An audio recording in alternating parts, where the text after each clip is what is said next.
Hello दोस्तों, कैसे हैं आप लोग। उम्मीद करते हैं कि मस्त होंगे। सो आपका मोस्ट वेलकम है आपके अपने खूबसूरत यूट्यूब चैनल हेलो फिजिक्स में। और आज हम लोग स्टडी करने वाले हैं ऑप्टिक्स का एक बहुत बड़े टॉपिक है जिसका नाम है वेव ऑप्टिक्स। सो स्टडी करेंगे यहाँ से। हम जानने वाले हैं कि वेव ऑप्टिक्स क्या है, तो थोड़ा समझ लेते हैं कुछ बिंदु इस पर। यानी वेव ऑप्टिक्स ऑप्टिक्स की वह शाखा है जिसके अंतर्गत हम प्रकाश के तरंग फॉर्म को पढ़ते हैं, तरंग रूप को पढ़ते हैं। वेव ऑप्टिक्स ऑप्टिक्स की वह शाखा है जिसमें हम प्रकाश के तरंग रूप को पढ़ते हैं। सो उम्मीद करते हैं कि पॉइंट समझ में आ गया होगा। और हम जानेंगे प्रकाश क्या है, राइट। चलिए एक बार सीधे हम पाठ को शुरू करते हैं। इसमें जाना कि प्रकाश क्या है, तो प्रकाश सीधी रेखा में चलती है। ओके, प्रकाश सीधी रेखा में चलती है। प्रकाश की चाल सबसे बड़ी होती है। प्रकाश का परावर्तन होता है, प्रकाश का अपवर्तन होता है, प्रकाश का TIR होता है, प्रकाश का परिकिरण होता है, प्रकाश का व्यतिकरण होता है, प्रकाश का विक्षेपण होता है, प्रकाश का ध्रुवण होता है, प्रकाश का विवर्तन होता है। समझेंगे, सीधी रेखा में चलते तो समझ में आ रहा है। प्रकाश की चाल सबसे बड़ी होती है, 3 × 10⁸ मीटर पर सेकेंड। प्रकाश का परावर्तन माने आई गेट टकरा के लौट जाए। प्रकाश का अपवर्तन एक मीडियम से दूसरे मीडियम। प्रकाश का TIR को समझते हैं, जाई अंदर लहचा है और फिर आए।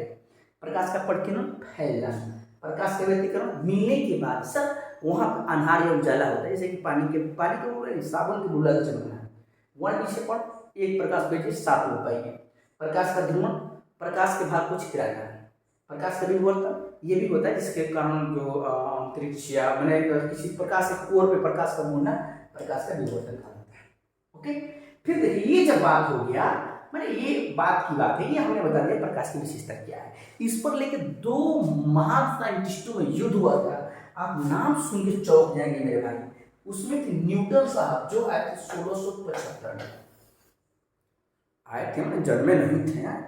1675 में नियम दिया उन्होंने।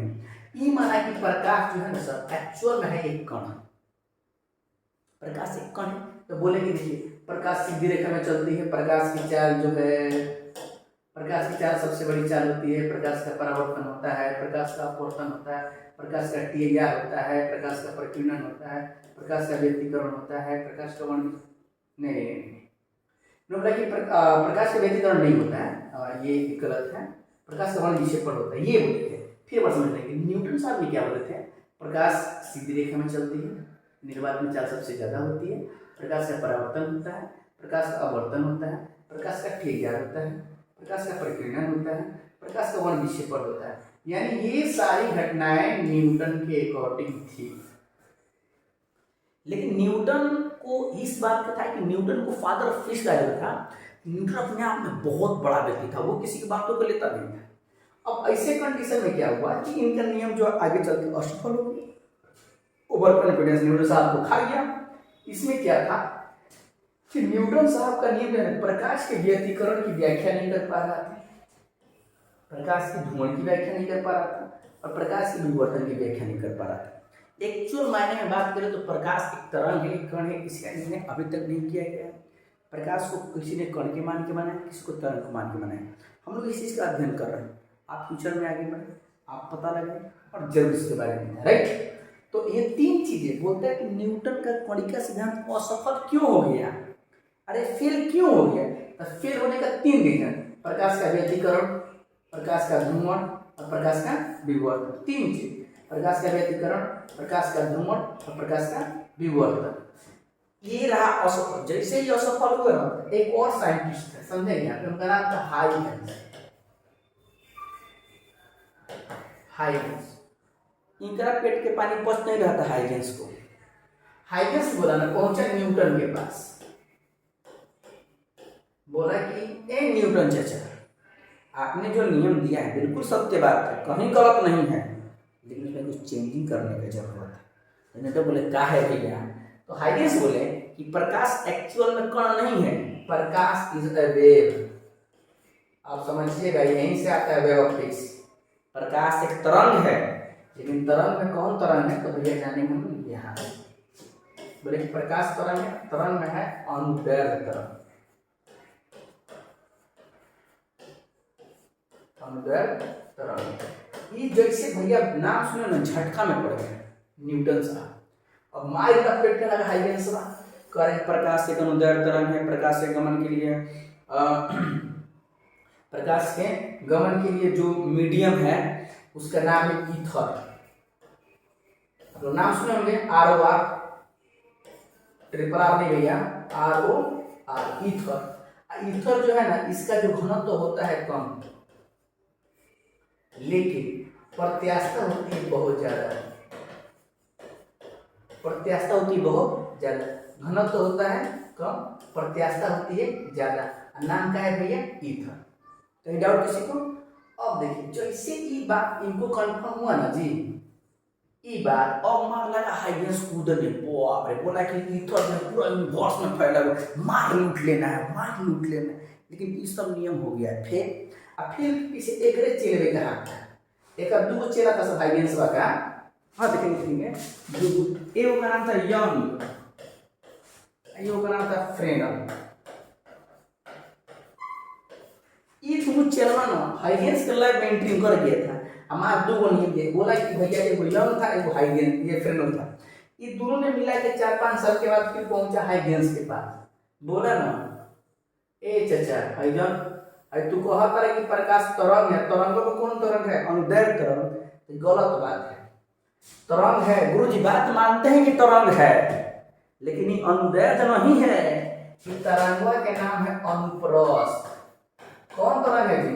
अनुप्रस्थ। एक गमन खातिर कोनो मीडियम की जरूरी नहीं है।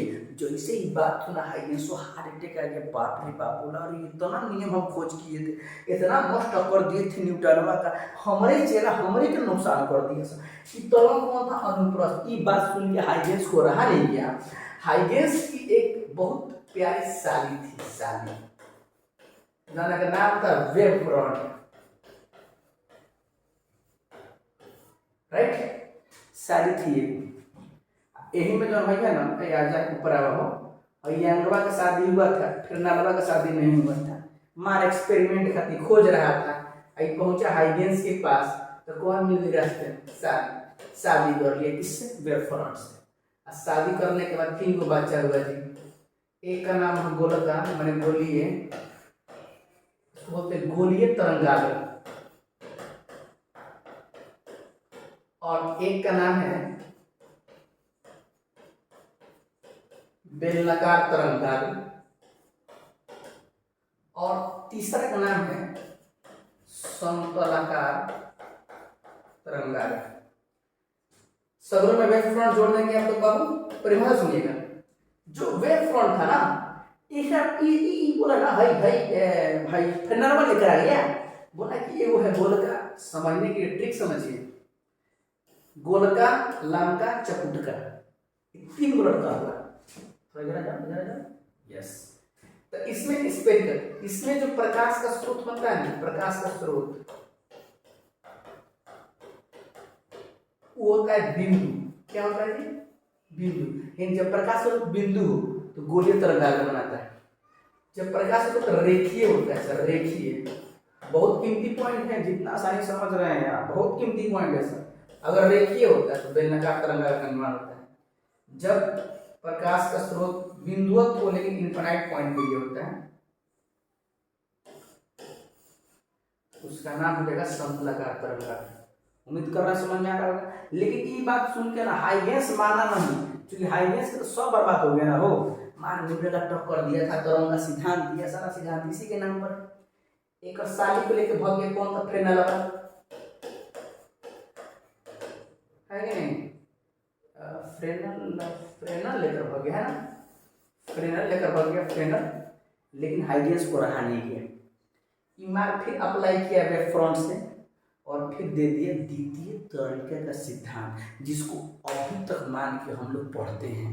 इसे बोलते हैं हाइगेंस का द्वितीय तरंग का सिद्धांत। बहुत चालू था हाइगेंस। यहाँ बोला कि जब प्रकाश की तरंगें समान माध्यम में, समान कला में समान दूरी तय करती है, और वहाँ पर जो पृष्ठ की रचना करती है, उसी का नाम होता है तरंगाग्र, वेव फ्रंट नाम होता है। ओके, सो इसका जो नेक्स्ट वीडियो डेरिवेशन वाला है, इसको आप देखेंगे आगे। तब तक मिलते हैं ब्रेक के बाद कल। जय हिंद।